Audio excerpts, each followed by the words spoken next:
UFC Rio! How we doing, everybody? My name is Young Pasty, aka the White Boy Wonder, and I am here today to give you a pick and a prediction for every single fight on the card.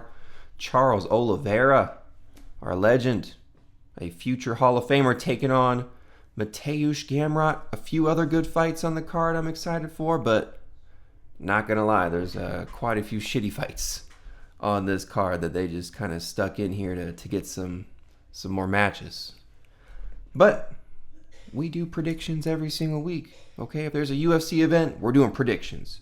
And as we always do, we have to recap last week. UFC 320, pulling the results up here right now, and we go 10-4 on the picks, okay?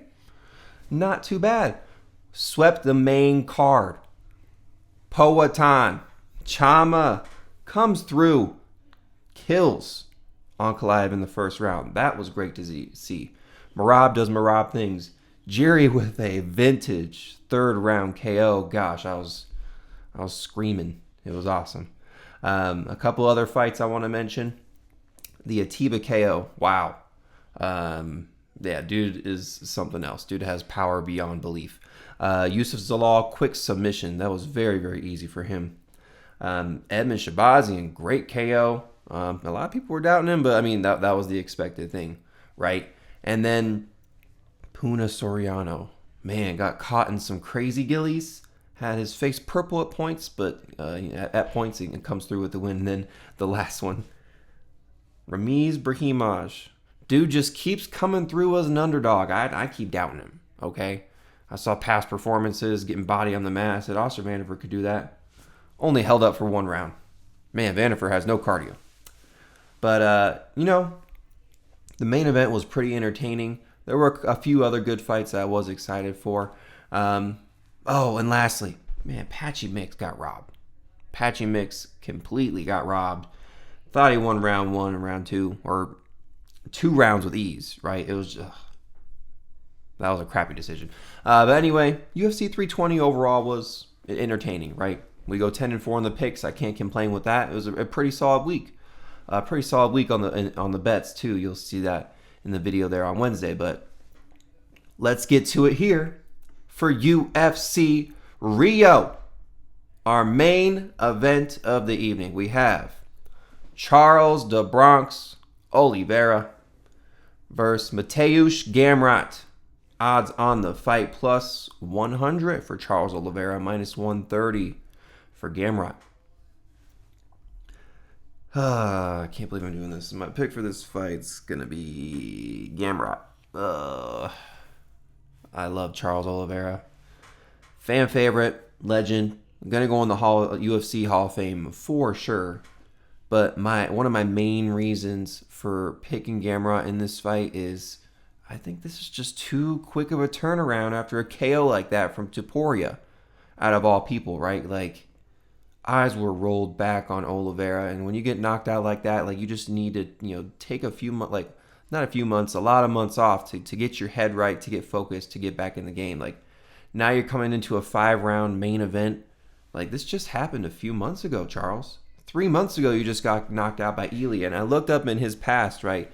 Getting knocked out or even losing, he takes some adequate time off to recover from those things, and this is just too quick of a turnaround. I think he's taking it because, he's a legend, right? And it's in his home country, in Brazil. Why would he not take this opportunity to main event in Brazil? You know what I mean? Second reason that I think Gamrot's going to win this fight. These are my 2 big ones. Quick turnaround and then losing minutes on the mat. Charles Oliveira can get taken down. Probably will get taken down by Gamrot. And honestly, he might even accept the takedown, right? Pulling guard because, he loves his submissions and will try them off the back. But Gamrot's no dummy. He's not going to get subbed off the back. I really don't think that's going to happen. And I think Gamrot's going to implement the same game plan that he's seen before, right? Implement a heavy grappling game plan, heavy control game plan on the fence. Avoid the big shots and the submission threats from Oliveira, and I see him taking this. Honestly, if this is a striking battle, which Charles Oliveira isn't like a very technical striker, right? He's just like for pressure, power, in your face. This is a striking match, man. I gotta give it to Oliveira. If Gamrot's not able to take him down, he's gonna have some tough times in this fight here. Me picking against Oliveira to do it twice in a row. It kills me, man. It kills me. Because when you look at his record, you look at his past, right? Like, most of his fights end by finish. They're entertaining. Has power in the hands. Always a submission threat. Explosive. And he just snatches the back so quick on people. But let's not get this twisted, guys. He is 35-11. Gamrot's 25-3. Okay, Gamrot really ain't used to losing. Oliveira has lost in the past. Oliveira had some tough times in the beginning parts of his UFC career. Not to say that he's not a legend. Not to say that he can't win this fight. Obviously, I mean, the odds makers see it that he could. He's only plus 100, right? It's just, he's very hittable. I think he'll get taken down and accept the takedowns. I think Gamrot, he's gone 5 rounds in the past, but it looks like his cardio is kind of getting worse and worse and worse. Am I wrong? Am I wrong, guys? He's usually a decision kind of winner. Oliveira did go decision with Michael Chandler, right? I think Gamrot's able to take Oliveira 5 rounds. I don't think Gamrot's going to be finishing Oliveira at all, not with submission. Heck no. It would have to be like an accumulation of shots versus Oliveira, because Gamrot really don't have that one shot kind of power, right? And he really just isn't the best striker, right? Like, this could be a similar fight to the Dan Hooker fight with 5 rounds, where Gamrot needs to secure takedowns in top control for him to win the fight. I mean, Polish power, training out of a good gym at American Top Team, always thanking his coaches at the end of the fight. He has good coaches in his corner. Had success on the feet, actually, with Arman Tsarukyan. And he beat Arman Tsarukyan. If you're doing MMA math, right? Charles Oliveira just lost to Arman Tsarukyan, even though that wasn't really a close fight. I did back Oliveira in that fight. And I thought he won, but yeah, this was hard for me to do. But again, my 2 big things here. Oliveira, too quick of a turnaround from that nasty KO. Only 3 months. Worst KO of probably your career. You got to take some more time off from that. And then secondly,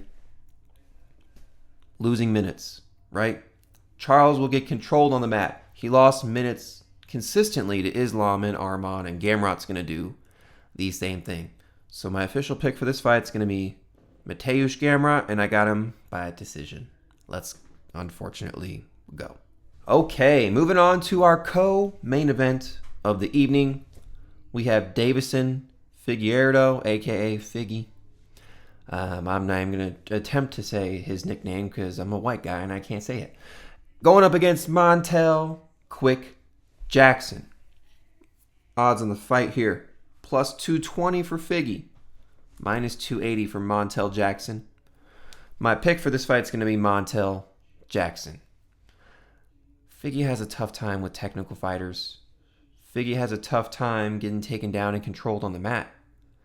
Figgy also is coming off too quick of a turnaround, in my opinion, right? Just had an injury. I looked it up, what his injury was with the Sandhagen fight. A torn anterolateral ligament in his left knee. That don't sound good. And you're telling me after 5 months, after tearing a ligament, now you're going to come into this fight? Man, you got some weak knees. 37 years old now. Usually getting put on the back foot.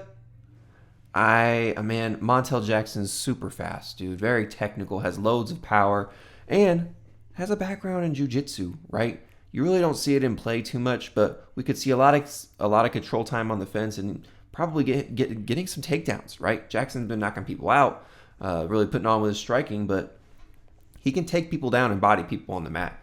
He's going to be way bigger than Figgy, like 5 inches taller than Figgy. 8-inch reach advantage over Figgy. He could just pick him apart from range. Like, I don't know, man. Jackson has so many ways to win this fight. I think that he's just up and he's surging. I think this is the first time. Look at this. The first time in like years now he's fighting twice in 1 year. So I really like that too. Okay, we're getting some activity again. The youth, the size, the power, and the technique. These are all the factors that are going to help Montel Jackson win this fight. I don't trust Figgy here, man. Hey, look. 3 straight wins up a weight class. Against Rob Font, pretty impressive. Against Cody Garbrandt, looking back, he fell off hard. And then against Marlon Vera, which, okay, pretty impressive, getting a win over Cheeto. But again, like, Cheeto Vera now 1 year ago, kind of fading at, kind of dropping off at this point too. But look, bodied and handled by Peter Yan. Bodied and handled by Corey Sandhagen. I do love the activity, though, because, look, he has 5 fights in the last year and 10 months. And Montel Jackson has 2. So Figgy's definitely fighting a lot more, has a lot more experience in the octagon. If you come to me after this fight and say Figgy won, maybe by decision, like, I wouldn't be too surprised. I really wouldn't. But Montel Jackson has the edge in the grappling. Montel Jackson, I mean, he's very fast. His jabs and his counters, they're super fast. Has a lot of good striking. He's smart defensively. And he just, he showed patience in his last fight. Like, maybe, too much patience. I don't know if you could see that as a good or bad thing. But, man, he's so much bigger. He's so much taller. Has the reach advantage. I just think he's better in all areas here. So we're going to take Montel Jackson. I'm going to say by decision. Because I don't know. I don't know. I don't know why I can't see Figgy getting finished. And Montel Jackson really... I mean, he could KO him. He really could. Montel Jackson inside the distance. Meh. I'm going to lead the decision. Montel Jackson by decision. That's my official pick for the co-main event. Let's go. All right, our next fight, the featured fight on the main card, we have Vicente Luque, the Silent Assassin, versus Joel Álvarez, El Fenómeno. Probably said that wrong. I probably shouldn't even attempted that either. Odds on the fight. Plus 360 for Luque, minus 500 for Joel Álvarez. My pick for the fight is going to be Joel Álvarez. And guys, you got to follow me on Twitter, guys. Subscribe to the channel, too, if you haven't. Joel Álvarez was like a minus 340 a week back. I looked at it. I tweeted it out. A really good parlay piece that you could have really combined with anything else that you liked. Now he's sitting at minus 500. That's a huge jump. I mean, it's still a pretty good parlay piece because I don't want to say he's a lock of the week, but dang, I almost want to give Vicente Luque a lamb of the week here, bro. Joel Álvarez is something else, man. He is something else. The movement, the footwork, the elusive striking.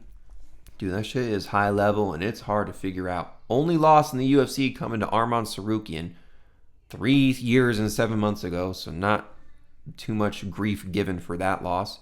Beating Thiago Moises, Mark Diakise, Elvis Brenner, Drakkar Klose, now moving up to Vicente Luque. This is a very, very winnable fight for Joel Álvarez. Counters good. Throws out a bunch of leg kicks that are really nice. Now he's usually on the back foot. And I do anticipate Vicente Luque being the pressuring fighter here, but man, that last fight was a barn burner versus Kevin Holland. And like, why are you getting pieced up and hit and you know what I mean, finished by Kevin Holland at this point? I think Joel Álvarez would handle Kevin Holland. And I think he's going to handle Vicente Luque. And look, Luque is still a good fighter. He's dangerous. I think, man, he's just getting outmatched here, man. He's much slower than Álvarez. He's way more hittable. That pressure is not going to do him too hot, especially if he comes in too reckless or crazy with his strikes. He's going to get countered, man. Get countered hard by Joel Álvarez. And Joel Álvarez is sneaky with the submissions too. It's pretty tight gilly, right? The submission threat's always there. I will say this though, right? This is Joel Álvarez's first fight at this weight class here, right? He is not usually fighting at 170. So, Luque been there for a minute. Joel Álvarez usually fighting at 155. So again, just something to keep note of. This is Joel Álvarez's first time moving up to this weight class, but I mean, he looks so skinny and not like filled out all the way in his last fights. I'm sure he's putting on a lot more mass and muscle weight and will look a lot more filled out with his frame. Man, Joel Álvarez, bro, all day. And I'm going to take him by at least inside the distance, but I'm probably going to take him by KO, bro. Vicente Luque is going to come in too hot and get hit with a counter, man. Joel Álvarez is sneaky. Okay, he's got power like... Man, we saw his power at 155.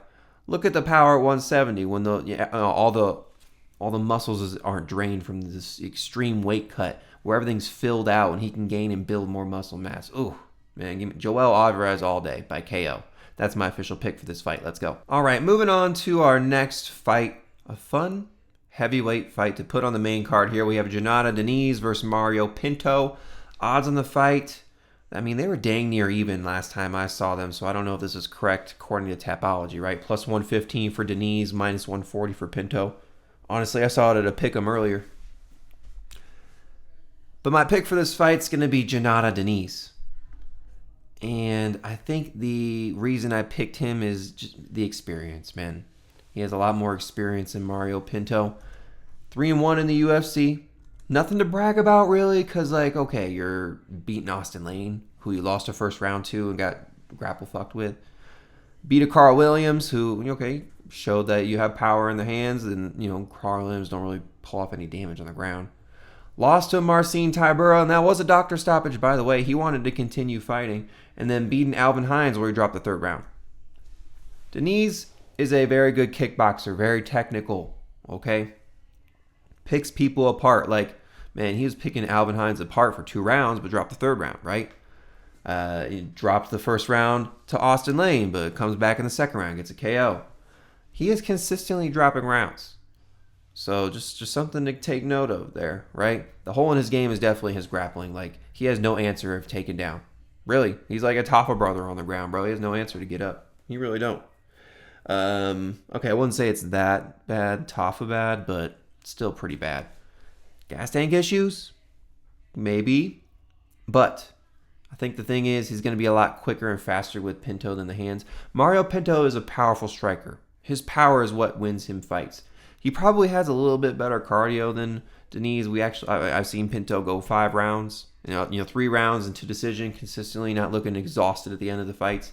Like, he ain't really a grappler per se. Maybe he'll mix in some fence work, right? But the check hook's nasty. He's really just like a slow and steady forward pressure power puncher. But I think the hesitancy and the patience that he brings in all his fights are gonna not help him in this particular fight. Because Diniz, very quick, and throws out a pretty good amount of volume in the first round or 2. Like, Mario Pinto's going to have to be playing catch-up in the third round, trying to get a KO, I think, in this type of fights. Diniz has really good kicks, and they're nasty. Probably going to chop up Pinto's legs. I just think he's going to get ahead on the scorecards. Pinto is just very hesitant, and like, he relies on these huge power shots, and Diniz ain't stupid, right? I mean, Pinto kind of be loading them up, too. They're not coming out very quick. I like Mario Pinto, and his fights I've seen are fun. But I think Diniz is just much more experienced, a lot more technical. Will probably win the first 2 rounds at a high clip, and probably will drop the third round. I see Mario Pinto kind of turning up in the third round. Maybe a good play for you guys is maybe Mario Pinto by KO in the third round, or Diniz by decision. Because Mario Pinto's pretty tough, can take a shot and a punch, and really ain't gonna get wobbled too bad. You know what I mean? And honestly, like, I can't tell if his patience and his hesitancy is him making reads or just not throwing punches. Seriously, I can't. It really doesn't look like he's like reading people out, and he's a sloppy striker, man. Like, yeah, he dropped Austin Lane, right? But he was throwing these wild hooks and punches, and Austin Lane was kind of piecing him up at times. Although I could say the same with his fight, Austin Lane's fight versus Diniz. He was kind of piecing him up a little bit too. Austin Lane is good till he isn't. So I'm taking Jhonata Diniz. We'll take him by decision. The third round may have you on skates. I don't trust him really in the third round. Again, Mario Pinto by a third round KO or Diniz by decisions. That's how I really see this fight. That's how I'd play this fight. But my pick, Jhonata Diniz by decision. Let's go. All right, next fight on the main card, and this is why I can tell you that this really isn't the best card, because we have this on the main card anyway. Ricardo Ramos versus Kaan Ofli. Odds on the fight minus 210 for Ramos, plus 170 for Ofli. My pick for the fight is going to be Ricardo Ramos. I really don't say it with a lot of confidence, though, to be honest with you. Ramos, 8-6 in the UFC. Okay record. Most of his losses are really coming recently, though. Jiu-Jitsu black belt with crafty submissions, and he's got these flashy kicks, spins, elbows. Gets his takedowns easily, man, just kind of by like grabbing the back and taking people down. But weak ass legs, bro. Weak ass legs. Kaan Ofli mixes in some leg kicks, man. He could chop up Ramos' legs pretty easy. I mean, he was limping off leg kicks from Culibao and like after 3 or 4 of them in the first round. I will say this. Ramos does not have that dog on him. The ghillie is his worst nightmare. Now, I don't think he has to worry about that here, right?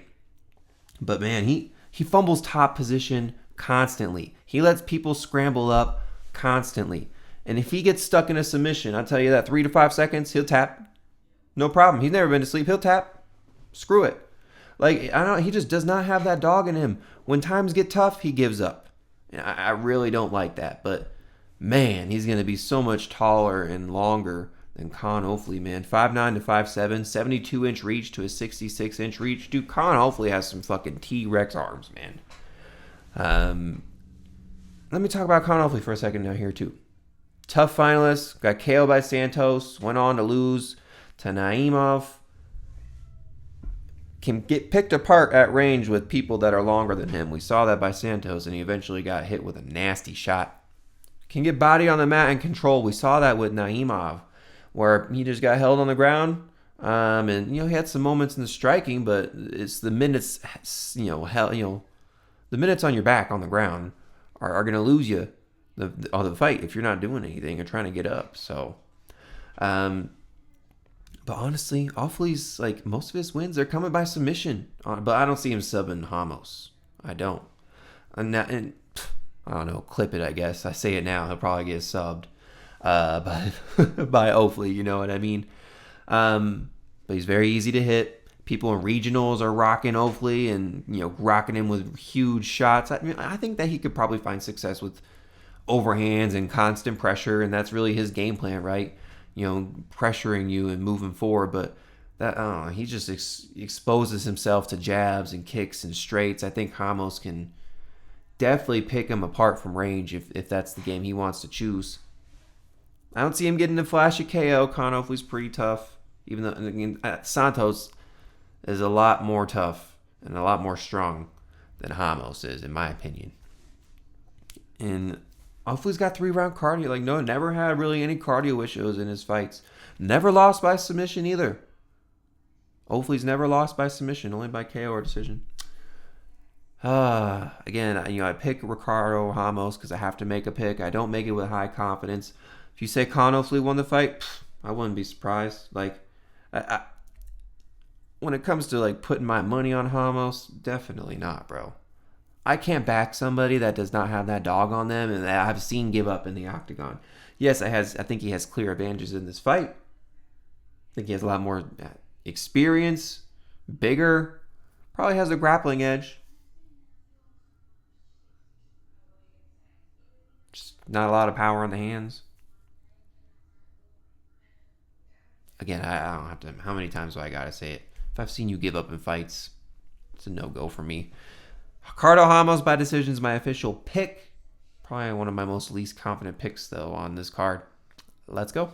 All right, moving on down. This is the first fight on the main card. What a fight we have. Again, why are we putting this crap on the main card? Lucas Almeida versus Michael Aswell, Texas kid. Odds in the fight, plus 135 for Lucas Almeida, minus 160 for Michael Aswell. My pick for this fight is going to be Lucas Almeida, man. Give me the Brazilian. Give me the hometown guy.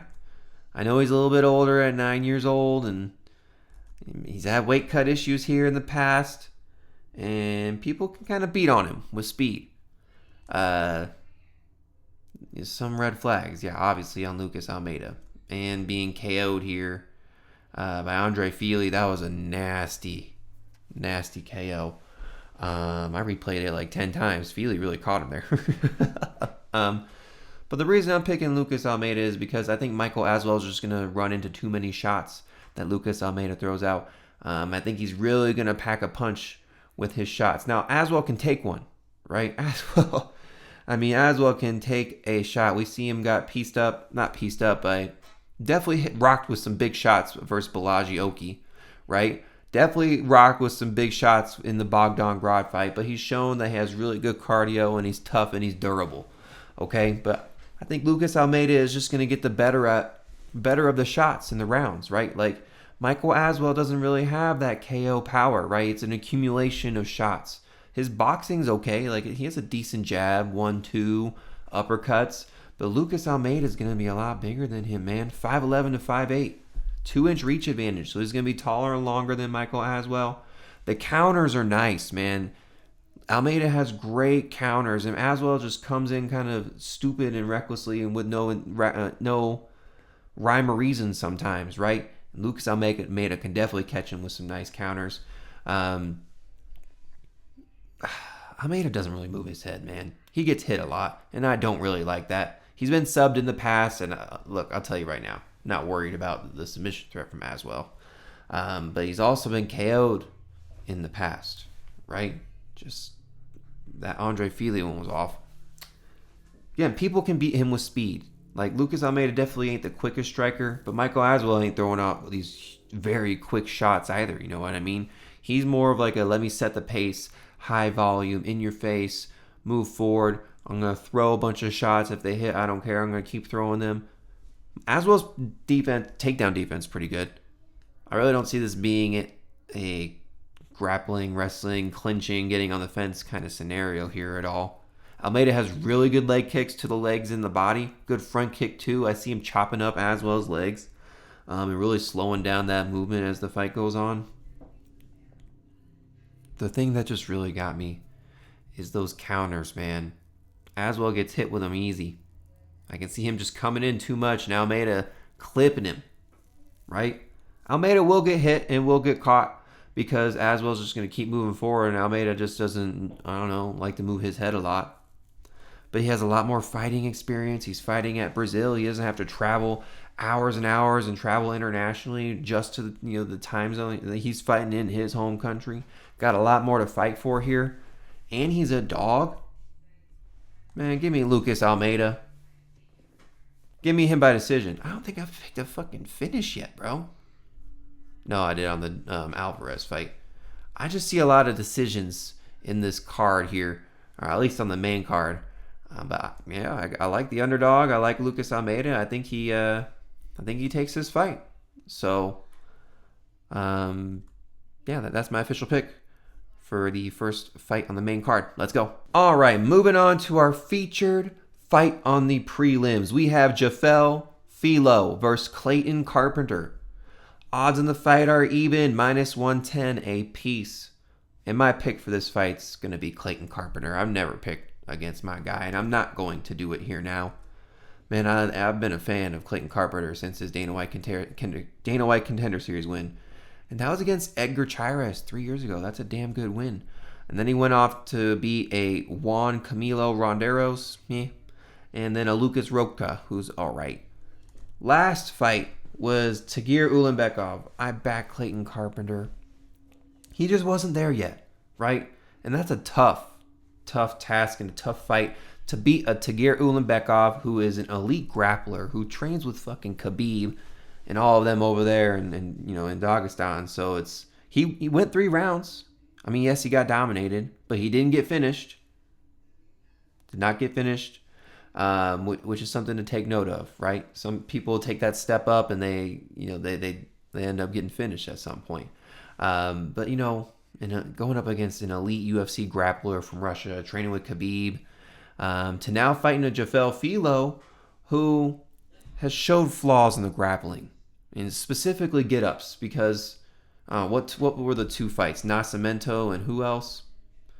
Muhammad Mokaev, obviously. But I like, especially the last fight versus Nascimento. We've seen him get body on the mat. And his scrambles are decent, right? He can use them to create space, but Clayton Carpenter has some really good grappling. Let's throw the fact that he got handled by Ulanbekov out the window. Jafel Filho would also get handled by Ulanbekov. So, okay, let's not get it twisted here. But But Carpenter got some good grappling, man. He can take people down. He can hold them down. He can take them. He can secure takedowns pretty easy. And I think he wins this fight by submission or decision, to be honest with you. And don't sleep on the striking, right? He's training out of the MMA lab. Yeah, he's training out of MMA lab. Very good gym over there. He has really good striking. He is a little bit hittable, right? Jafel might get a couple good shots in him, but he's not chinny. He has good feints, good head movement, good boxing too. I mean, he'll be slightly smaller than Filho. I'm not really too concerned about that at all, because even though Filho comes in with that dog mentality at some points, I just think Carpenter has better grappling. I think his striking is more crisp and clean. If Filho somehow scrambles and gets top position, right? Carpenter has some good scrambles too, and he can flip position. We've seen that multiple times. In these flyweight fights, a lot of grappling, a lot of crazy stuff to get up. You can see it a lot versus the heavier guys. It's harder to get up. Like Carpenter's smothering with his top control. I think his striking is better than Filho, so I'm backing Clayton Carpenter. I haven't picked against him since his debut. All right.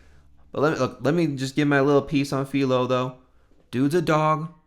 He is a dog. And to be fair, he put up a really good performance in events versus Nascimento, and that really could have gone either way. Okay, he's fun to watch. Jafel Filho is fun to watch. His fights are not boring, okay?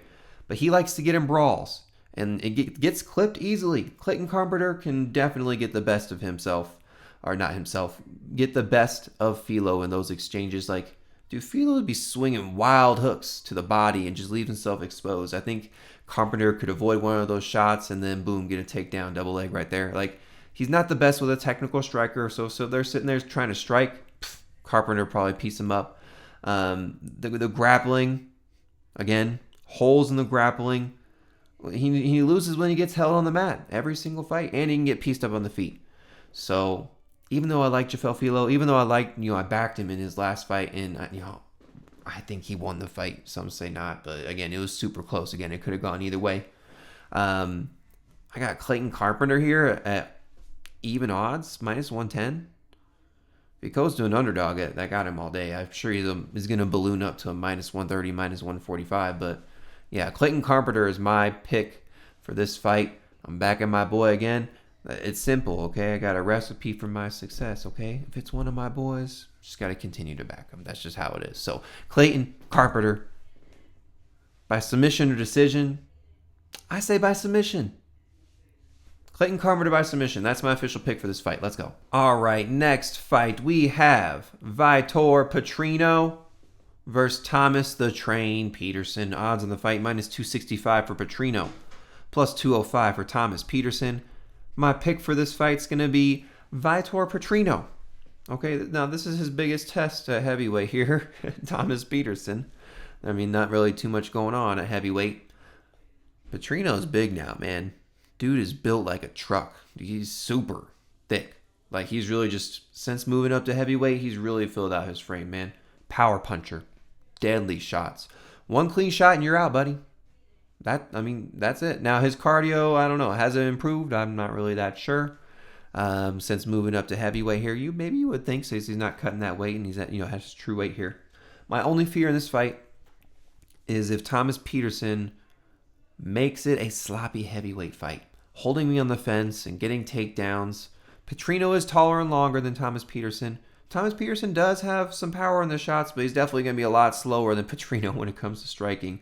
And Petersen, in his fights, he uses his weight as a weapon, right? He's a real big dude. Clinches people on the fence. Clinches people on the fence and gets takedowns and holds people there and just kind of lays on them, man.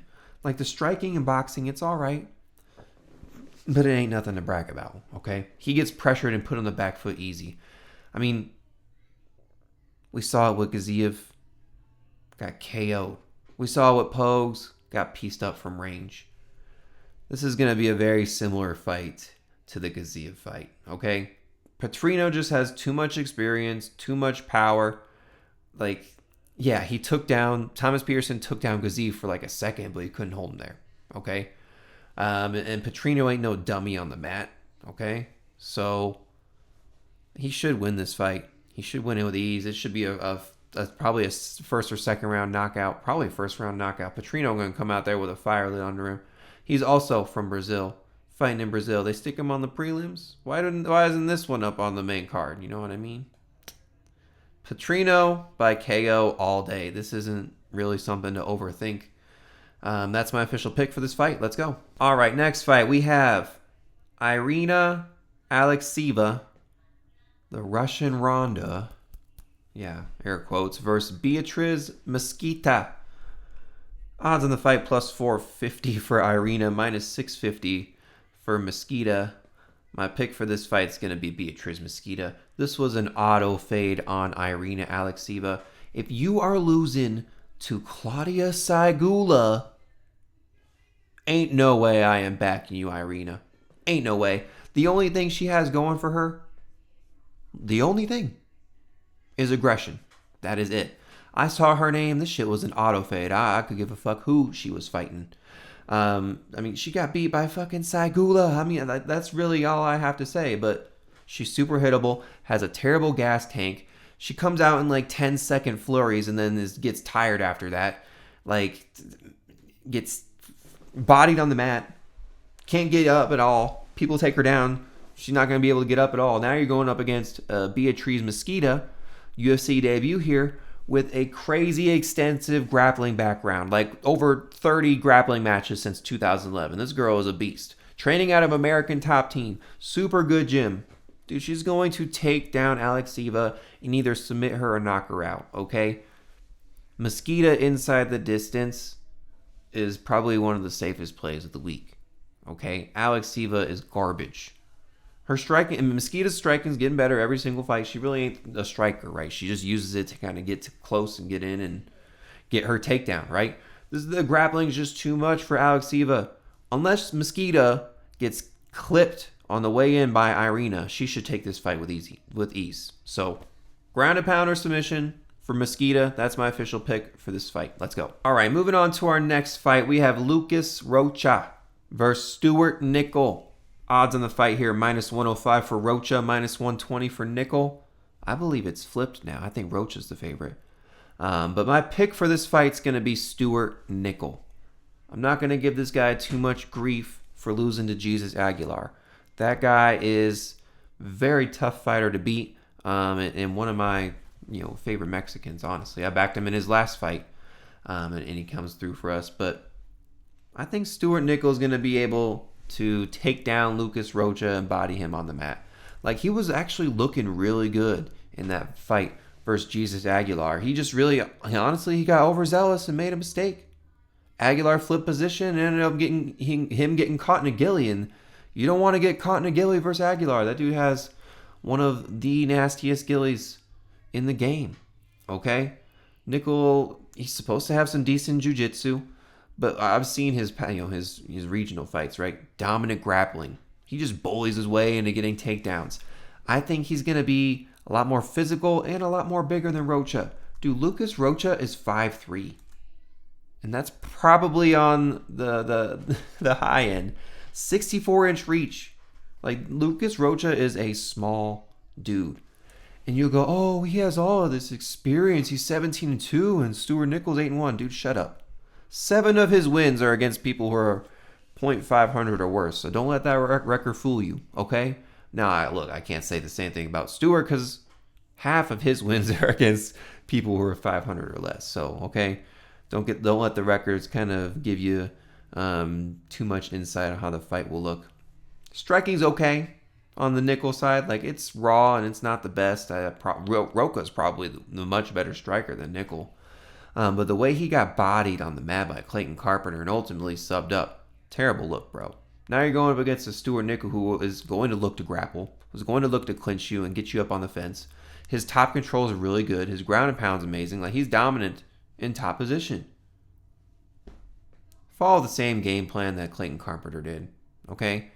Take this fool down and ultimately get a sub or a ground and pound. I think we get a lot of finishes on the prelims here. But Stewart Nickel by finish, that is my official pick on this fight. Let's go. Alrighty, moving on to the next fight, we have Walter Walker versus Mohammed Usman. Odds on the fight, minus 265 for Walter Walker, plus 200 for Usman. My pick for the fight is going to be the heel hook king. Give me Walter Walker here, guys. Although, this is tough. This is very, very tough. Because Mohammed Usman, hard to take down. And is a really big, thick guy. He's a lot bigger than Walter Walker in mass, in my opinion. Now he's a lot older at 36 years old. He's coming off a decent win versus Hamdy. His losses ain't too bad. Thomas Petersen, Mick Parkin. I mean, he's been fighting for a little bit here in the heavyweight division. He's obviously Kamaru Usman's brother, right? Both these guys have brothers. The brothers of the brothers are fighting. Of the, more, I guess, popular ones, I would say. Walter Walker kind of making him a name for his own here, though. And he's ranked. So, my only problem here, though, is can Walter Walker take down Mohammed Usman? Because that's Walker's game plan, man. That is Walker's game plan. If he can't get the takedowns, making this a striking match with Mohammed Usman, bro, you are going to lose that fight. He lost the fight to Breshki, right? Like, that's a terrible fight to lose. Now, he obviously flipped a complete switch after that fight, rattling off 3 heel hooks, which is insane. But he just snatches takedowns, and he just grabs position quick. Walker does. He can hold you up on the fence. He can pin you up on the fence and let you move at all. He'll just grab one leg, 2 leg. Man, he should win this fight. Even though he's beaten some scrubs in heavyweight, it's not like Mohammed Usman is fighting better competition either. You know what I mean? And I look back in the past, Usman's not really facing these grappling threats that, that Walker has, right? Like, Thomas Petersen is the person that gave you the most grappling or wrestling looks. Like, man, Walter Walker is a much higher level grappler than all of the people Usman's fought in the past few years. Again, in my opinion, it's takedown or bust for Walter Walker, but he should be able to get the takedowns. He should. As I keep talking about this fight, like, no one's giving Usman these looks, and I just see him getting taken down, grabbing 1 leg, grabbing 2 leg. Like, Walker looks good in the first, second round. Like, his cardio really isn't the best, but at least he survived 3 rounds of Breshki. Been not really good. Like, he's active, man. 3 fights in 1 year. Shout out to you, bro. So is Mohammed Usman. Semi-active as well. Look, the train is rolling with Walter Walker. I'm not hopping off the train. Walter Walker by submission is my official pick for this fight. Let's go. All right. Next fight. We have Julia Pilastri versus Carolina Kowalkiewicz. I definitely said that wrong, but who cares? Odds on the fight, minus 440 for Julia Pilastri and plus 340 for Carolina. My pick for the fight is going to be Pilastri. She's kind of been on this win-loss kind of streak. And if you're following the streak, next fight's supposed to be a win. But man, dude, she is 12 years younger than Carolina. She will probably win this fight by getting takedowns. And striking's a little raw, and honestly, she's quite hittable. Like, she got worked on the feet in her last fight, or not her last fight, in her fight versus Knudsen, and then got handled by Lupe Godinez on the mat and on the feet too. Like, I just think that based off of the age, the streakiness, and honestly the blatant advantages, I think I'm going to take Pilastri here. The blatant advantages being the grappling. She's much younger. She has a lot more power in the hands. She's going to be able to take down Carolina with ease. Again, her striking is raw. She really doesn't want to make this a striking match, but she can just hold her and grab her on the fence and do some work there. Carolina's 39 years old, man. 2 straight losses. Now they're to people that probably would have beat Julia Pilastri. Diniz Gomes and Yasmin Lucindo, some tough Brazilians here, right? And look, I just want to put this note out here.